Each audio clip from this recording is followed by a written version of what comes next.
Speaker Newt Gingrich joins us today at an especially exciting moment with his new book, Trump's Triumph, already sparking conversation across the country. It's a bold, sweeping look, as you might expect from Speaker Gingrich, at a pivotal chapter in American politics. And we'll come back to that shortly because it deserves some real attention. But before we dive into the book, I want to spend a few minutes with Newt the man, the historian, the teacher, the strategist, shaped by childhood on military bases and a lifelong fascination with leadership. The personal side of politics, I think, often tells us more than the headlines ever do. And today is a chance to explore experiences and ideas that shaped the speaker long before he stepped onto the national stage. So, Speaker Newt, if I can call you that, best to Callista, the ambassador, and thank you both for your continued public service. I'm delighted to be here. Of course, I enjoyed very much serving with you, so it's great to be back together. But as I told you when we started, you've got to explain to me at the very beginning what is a Cigar Caucus podcast. All right. Well, I will. I always look forward to the opportunity to talk about a little brief way of its history. To me, a cigar. This is, of course, cigars are optional on the Cigar Caucus, but cigars speak of civility, camaraderie, and hopefully a little contemplation. Back before COVID, we had a group of us got together. We had Republicans, Democrats, Independents, Libertarians, and some that defied any kind of label at all. And we'd get together and in the park or on the rooftop or on the patio, and we'd talk politics and smoke a cigar. And then COVID hit, and they wouldn't let us get together like that, and we ended up going virtual.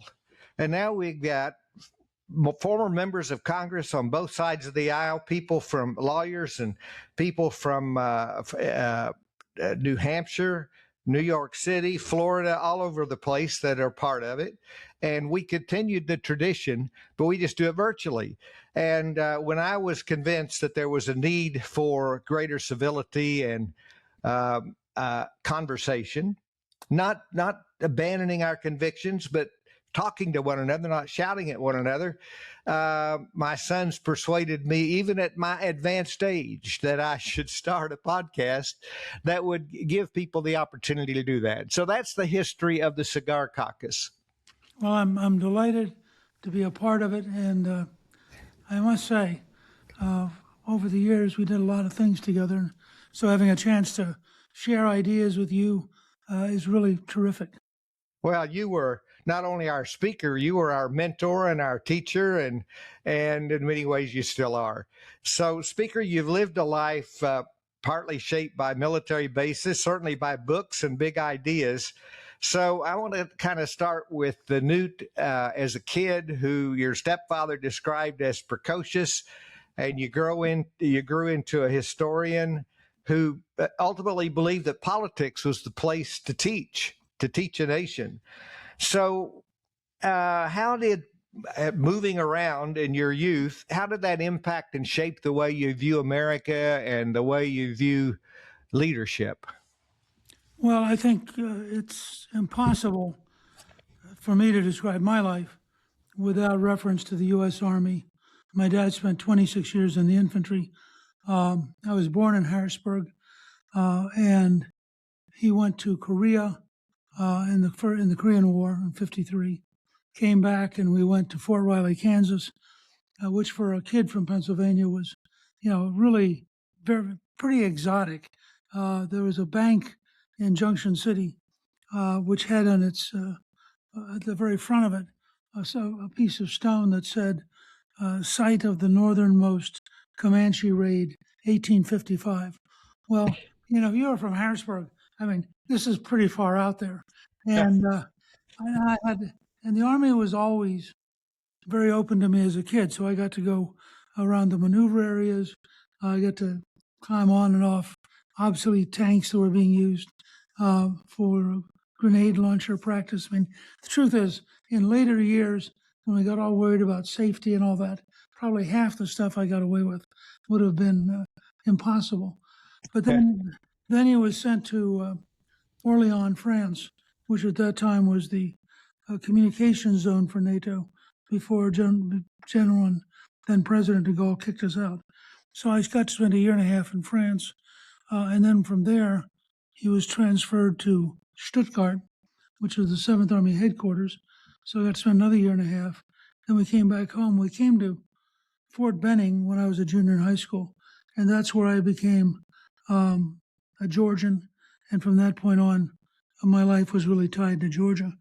I would say that the sense of reality, that in that generation, they really were preparing for potentially defeating the Soviet Union, and they really understood, having come out of World War II in Korea, how difficult, how bloody, how painful that would be. So growing up around those kind of preparations and around that kind of mindset really shaped who I became. And in August of 1958, between my freshman and sophomore years, we had moved to Stuttgart, and I decided that, I decided that countries could die without good leadership, and that there were three problems that had to be solved. What did we do? What do we need to do to survive? How would you explain it so the American people would give you permission? And how would you implement it if you had permission? And I decided in August of 58 that that's what I would do. I really took history as a vocational degree, trying to understand how history was made. And I guess you could say that from August 58 to today, that's basically all I've done. That's fascinating. What an exposure to the world at an early age. And it sounds like that helped to whet the interest in history that's been a lifelong passion.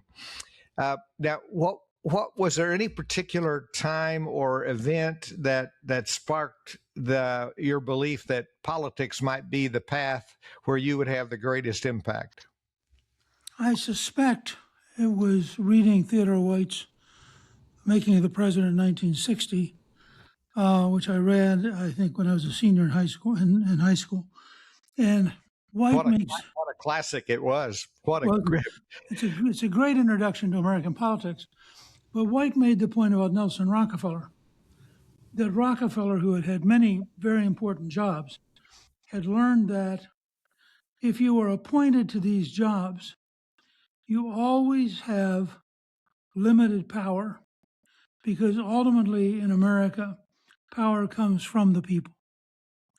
And I think that really got through to me and made me realize, probably by the time I was a freshman in college, that if I really wanted to have an effect on the country's survival, that the ultimate arena was politics, and that I simply had to learn how to be effective at it. And at the time, I was pretty shy and really had to acquire so many skills and so much understanding that if you had known me in my senior year in high school, you probably wouldn't have thought that I'd ever be able to put things together. And that required, candidly, endless, constant learning. I mean, I cannot overstate how much I had to learn to be effective. And the quote you gave us was from Nelson Rockefeller? Yeah, Rockefeller realized, when he'd been appointed to a number of jobs, but he realized that in the end he was an advisor to people who had power, and that the way you got power in America was, was to win elections. That ultimately in our system, power does in fact come from the people. And so he became governor of New York, ran for president several times. And that background of realizing that if you really want to have an ultimate impact, that's something which I think President Trump learned. I mean, he was a very successful, very wealthy businessman, but he wasn't going to shape America sitting in Trump Tower. He had to be able to go out, get in the arena, and then see if he could win. Yeah, what a great lesson. Now, as I recall, you were elected to the House in 1978, but you had suffered a couple of defeats prior to that. What were those valuable lessons, and how'd you put them to use? Well, excuse me. I'm not, Tim. I'm not going to say they were desirable lessons. Uh, I, I think actually I was much more effective. I ran first in '74 during Watergate. I got 48.5% against the dean of the delegation, who was also like the number 3 or 4 person on the Appropriations Committee. So he had enormous power. I came back 2 years later with Jimmy Carter at the head of the Democratic ticket. And I realized in April, when Carter won the Democratic primary in Wisconsin, that he would almost certainly be the nominee, and I'd almost certainly lose. And so I spent from April to Election Day in 1976 trying to run well enough that I would lose close enough that I could run a third time, because I thought it was almost impossible. Now, as you know, because you've been a candidate, the campaign feels great. The people around you are for you. The rallies are terrific. So by Election Day '76, I thought, maybe I could win. It really felt pretty good. And I remember going to the Neva Lomason Library, which is where we voted in Carrollton at that time. And I was standing in line behind 4 people who were probably in their 90s, who had come from the nursing home to elect a Georgia Democrat and get even for Sherman's march through Georgia.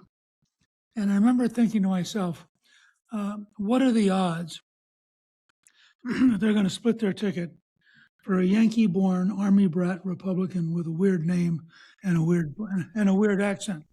And I thought, I said, this is going to be a very long night. Well, I went from 48.5 to 48.3. I came back and ran a third time. My opponent retired, having beaten me twice. He felt he'd proven his point.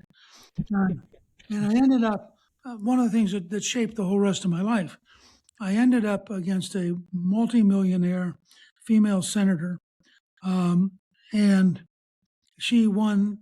She got into a runoff, then she won the runoff. So she'd had a lot of positive media.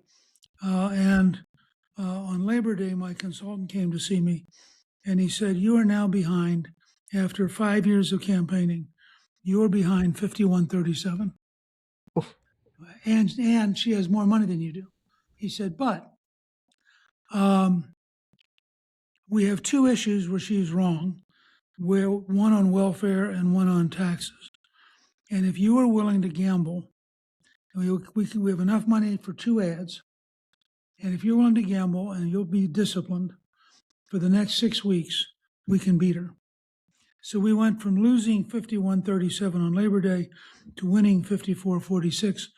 And that was actually the model I took to the George H.W. Bush campaign in May, when they were 19 points behind Dukakis. And I said, That's fascinating. What? It shaped all the rest of my life, because it gave me a working model that I really thought was something you could apply over and over again. Yeah, absolutely. Well, yeah, it brings a lot of stories to my mind about my own campaigns, but those are valuable lessons. So, one of my vivid memories, because what you did when I came in 1992, you had changed the mentality among Republicans where we really believed that we could take the majority. And that was revolutionary. It'd been 40 years, almost 40 years at that point. And I remember, any stories you can recall about the shaping of the contract with America, and because that was an amazing year. And we were kind of the forerunners to the '94 class, the class that became the Republican majority. But what was the genesis of the contract? Well, part of it, ironically, I'd spent a lot of time with the Army's Training and Doctrine Command. And they asked me to go out to Fort Irwin, which is our largest training facility, about the size of Rhode Island in Southern California.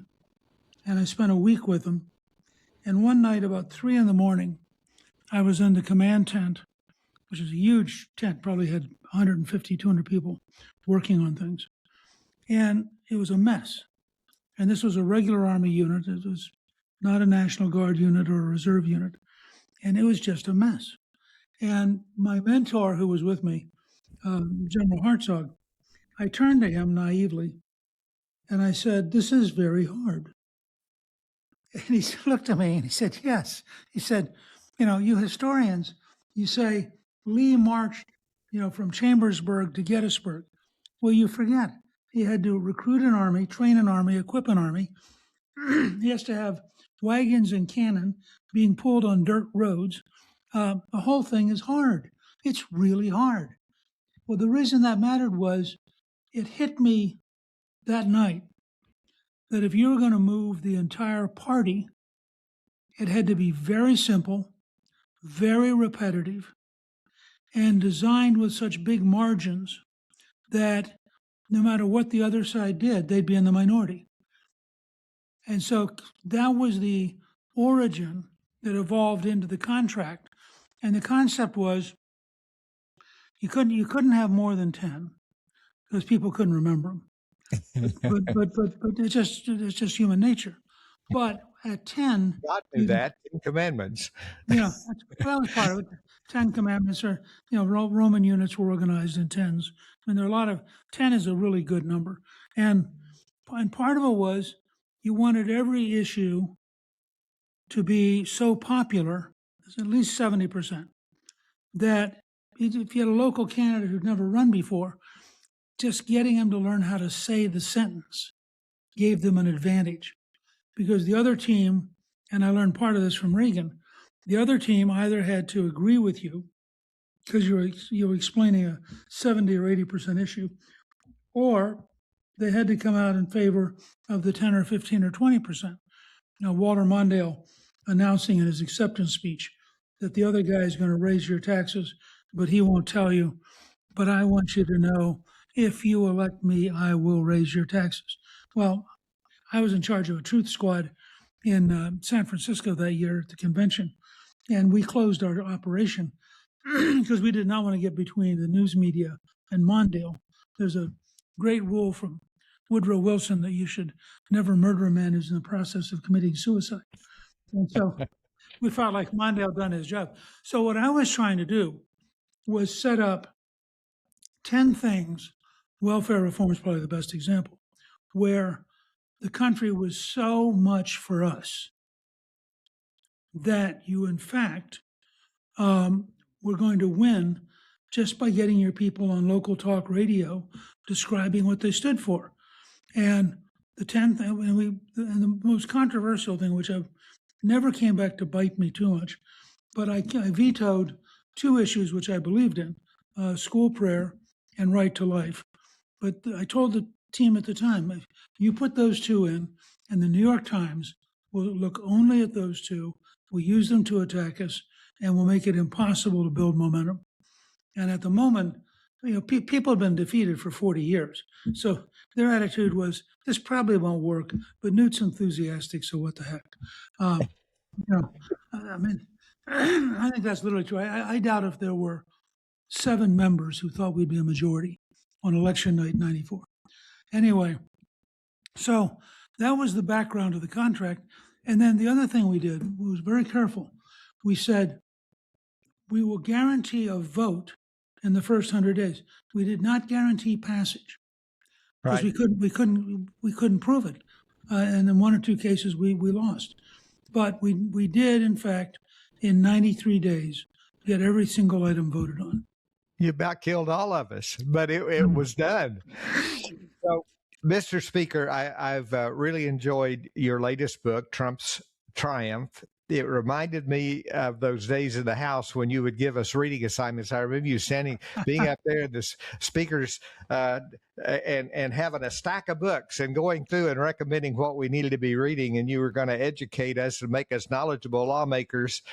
And I think after some of those meetings, caucus meetings, that we really felt like we could save American civilization. So in your new book, you cover virtually every major policy issue facing America, from AI to healthcare to economics and on and on. But I want to think for a few minutes about what you say in chapter 4, and I'm going to quote you for a moment.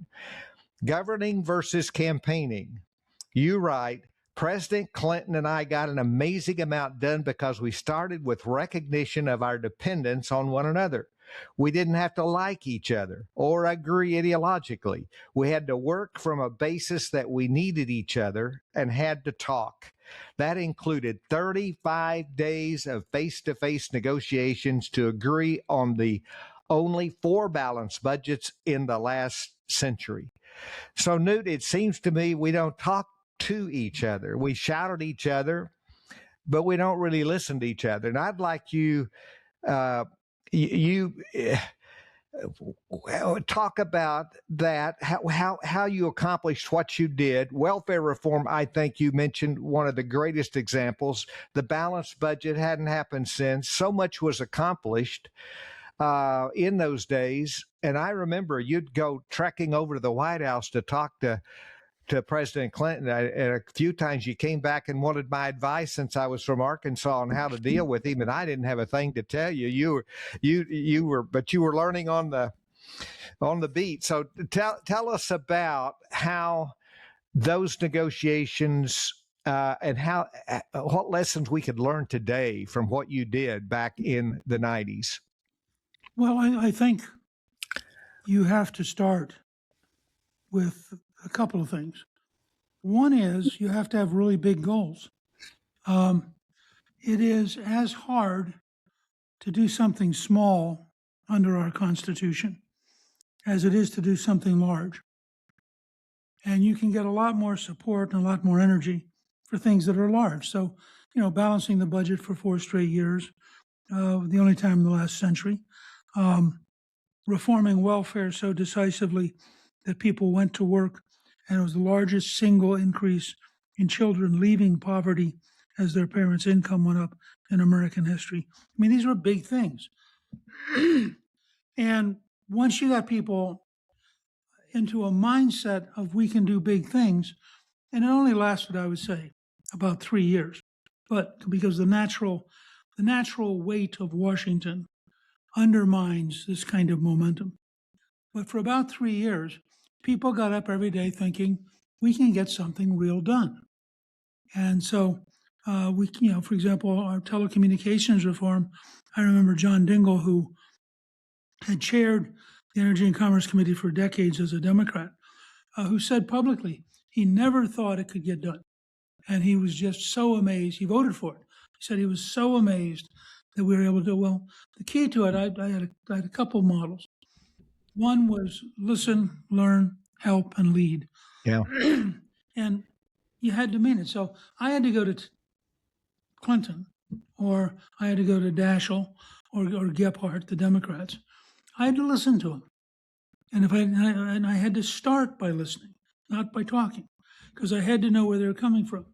We built a negotiating model that's a box. One side is what I have to have. One side is what you have to have. One side is what I can't have.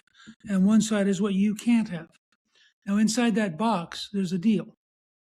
But you have to spend a lot of time listening to each other to figure out the box. We also had, because it did take us, Joe Gaylord and I wrote a book called March to the Majority. We spent 16 years growing the majority, 16 years. We were trying every 2 years, and we were getting defeated every 2 years. We lost in 80, 82, 84, 86, 88, 90, and 92 before we finally won. And one of the things we tried to teach our folks was cheerful persistence, that you get up every day, you go back at it, you don't worry about yesterday, you try to figure out a better tomorrow. So I think those kind of things. And then we were probably very lucky. I'm not sure with an Al Gore or a Barack Obama or a Joe Biden, he Yeah. could have done it. But Bill Clinton had as you know, Arkansas is a conservative state. So he had been governor for a long time. Won in 78, lost in 80, came back in 82. And by the time he got to Washington, he was used to dealing with a relatively conservative legislature. He was used to negotiating. And I remember Ed Bethune, who was one of your colleagues, who had served and who'd been U.S. attorney. Bethune said to me, because at the beginning, of course, we're all trying to figure out.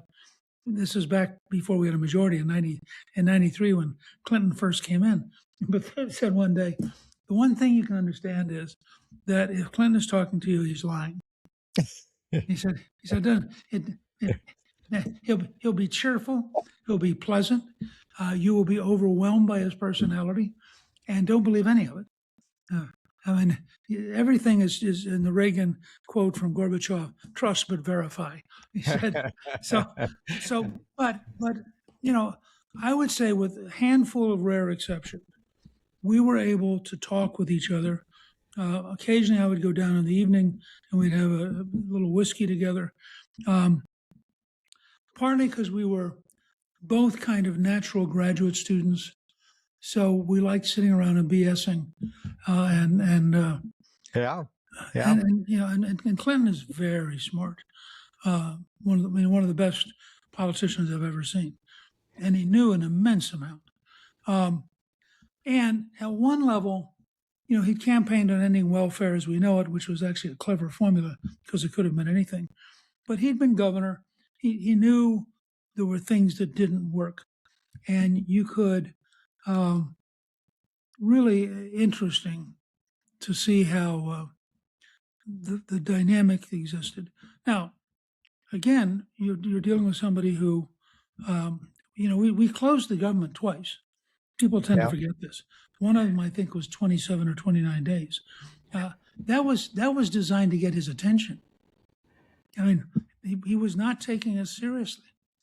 And so I just threw down a gauntlet and said, you're not going to be able to run the government. Now, we'd passed all the major bills. Right. So we were down to the Interior Department and the Park Service and, 3 or 4 other things. And that was by design. And then we deliberately went into a knockdown, drag-out fight.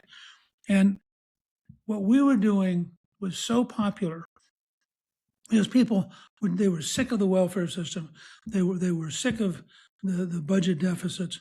And I remember in June of 95, Clinton had a very tough meeting at the White House. And all of his liberal staff said, your job is to stand up to Gingrich and defeat Gingrich. And Clinton, who'd been defeated in 1980 and knew that if you lost the election, well, you lost the house and the airplane and the salary, a lot of bad things. And so Clinton apparently said to them, if I do what you want, I'm going to lose in 96. But if I work with Gingrich, I'll probably get reelected. And remember, the following State of the Union. The era of big government is over. Right. I mean, do you remember what it felt like? I'm sitting behind him. Now, what are you going to do? You're a conservative speaker. You have a guy saying the era of big government's over. You got to stand up and give him applause, right? Yes. And he also, I don't know if I ever told you the story, but the first time he came in, Gore is next to me because he represents the Senate. So we're standing there.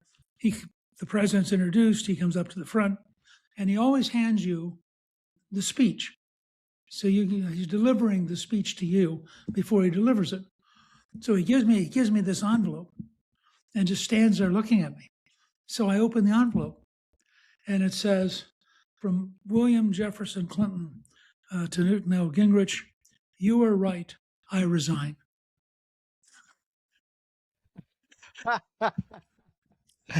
And Gore and I are never heard that before. Well, Gore and I, you can see it on C-SPAN. Gore and I are reading this thing, laughing, and And he's, and Clinton turns around and says, "Oh, I gave you the wrong document. Can I have that back, please?"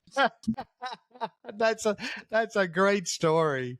What a great story. So I'll express my appreciation because I you allowed some of us junior members, Jim Talent and I, got very involved in the welfare reform drafting, and you allowed us to work with the Ways and Means folks and give us really an equal voice in writing that legislation. The $500 per child tax credit. Rod Grams and I were the first to introduce that. And here, I remember you always taught us the president's got the big megaphone, but we've all got smaller megaphones. And if we'll use those, we can impact, we can counterbalance him. And today, the child tax credit is the Democrats act like they created it, but it's a bipartisan.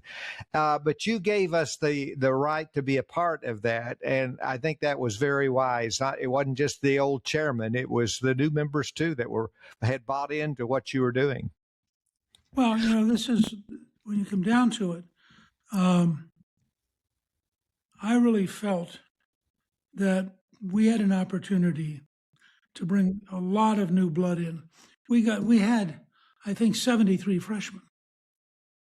And so, this was a party which had been so defeated and so used to being in the minority. And all too often, the people who'd been there the longest were the people who were the most defeated. Yeah. And so part of my balancing act was to try to empower as many younger, newer people as possible. Now, I also have to say, there's a sort of magical, once in a century moment, because we've been out of power for 40 years. So nobody had the habit, except one or two Democrats who'd switched to being Republican, but nobody had the habits. Well, now all the chairmen know that they're chairman. It'd be much harder for Mike Johnson to do the stuff I did because it has restabilized into a normal system. But there was a very brief period of about 3 years where it was still sufficiently open. People were still sufficiently amazed that you could get a lot of creativity, probably as much as any Congress since the beginning of the Roosevelt era. Yeah, it was. I just feel honored to have been a little part of it. So you've worn in the arc of your career many hats: historian, strategist, legislator, futurist, author, thinker. What feels most natural today? How has the way you view yourself evolved over the years? I would say I'm either a citizen or I'm a problem solver. I mean, I get up 7 days a week and I try to figure out where I can be helpful. So while you and I are talking now, I'm looking, for example, at Iran. I'm looking at how we shaped the 26th election. And I'm trying to find solutions, not just analysis. I spent about 6 months convincing the party to pass the One Big Beautiful Bill by July 4th, because I knew you had to get in law early enough for it to affect the economy by July of 26, which I think it will do. If we had screwed around and behaved the way they did in 2017, they wouldn't have passed it till the end of the year, and it would not have affected the election this year, 26. Yeah.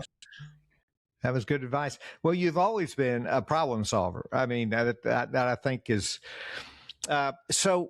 and ambitious, big ideas. We used to joke because you'd get up every day, you'd have 20 ideas by the end of the day, and your staff was going around trying to pick them up and figure out how to move forward with them.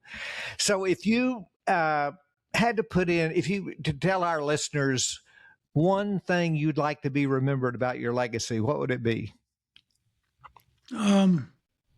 Serving the country. I mean, I see my career as an extension of my father's. My father was an infantryman who was willing to risk his life for the country and did so for 26 years. And I think that sense that this is the most amazing and should be treasured as the most amazing center of freedom in human history. Yeah, And amen. in that sense, it's worth your lifetime of effort to try to preserve it and sustain it and strengthen it. Thank you. Thanks for being with us today, Newt. This, to me, I hope it has to you. It's been like two old friends settling back for a familiar conversation. You and I have both logged a lot of miles since those early days, and it's great to hear your perspective, a perspective that only you can bring. Your new book, Trump's Triumph, adds another chapter to a career full of big ideas and bold arguments, and I'm glad we could shine a little light on it today. Thanks for being here.